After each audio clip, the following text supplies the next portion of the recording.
A warm welcome to English literature class, my dear students of class 11th.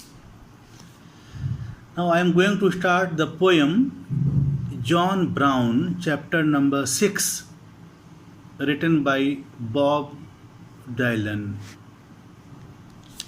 You must know about the poem. This is an anti-war poem. Anti-war poem.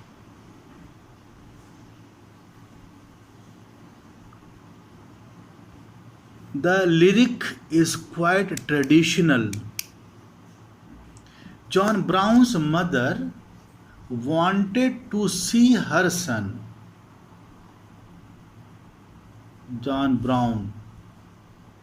John Brown's mother wanted to see her son in the uniform, a soldier uniform, in a soldier uniform, hold a gun, fight the enemy, and win lots of medals, a lot of medals. The son obliged her and went off to war as a soldier.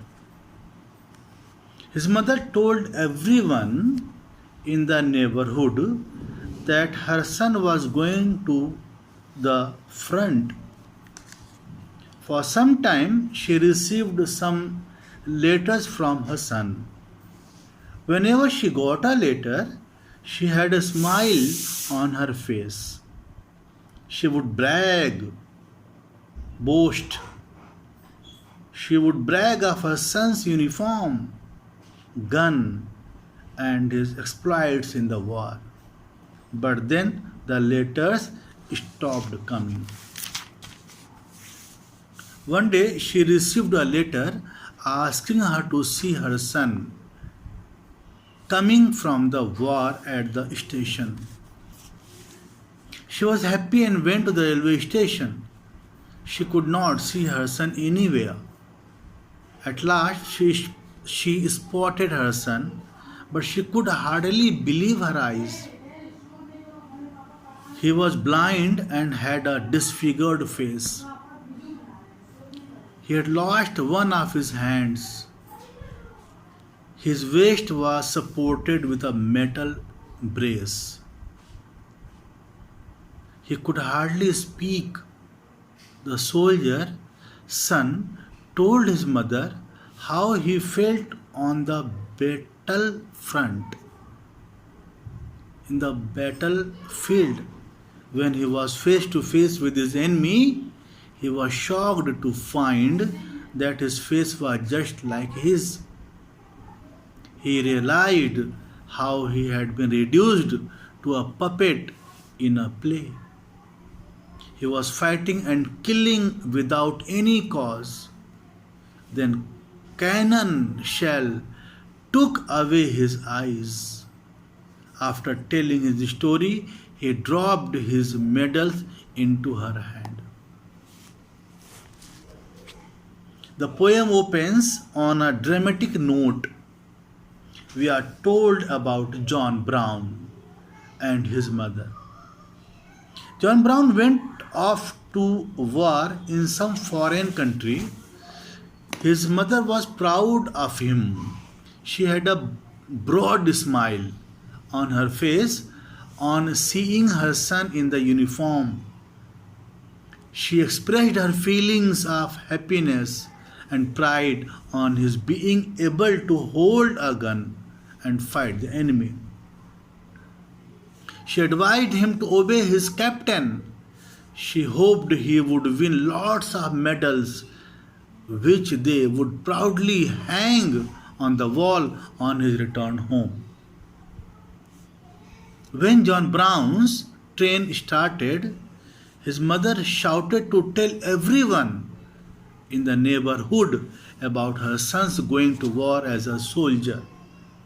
She got some letters from her son for some time, which she proudly showed to her neighbors and bragged about her son's uniform and gun.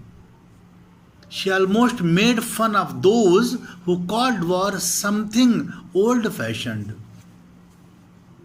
Then she received no letter from her son for some time. One day she got a letter telling her that she should go to the station to receive her son. She smiled and went to the station. She looked around but failed to spot her son. As all the passengers went away, she saw her son at last, but she could not believe her eyes. His face was totally disfigured. His face was deformed. He had lost one of his hands. He wore a metal brace around his waist. He spoke in a very low voice. His mother could not recognize even his face. The mother asked her son what happened to him in the war. John Brown tried to talk. He could hardly open his mouth. The scene was so repulsive that the mother had to turn her face away. At last, the son spoke. He reminded his mother how she thought that the best thing that had happened was his going to the war. He said that she felt proud of him as he was fighting. He wished she should have been in his place.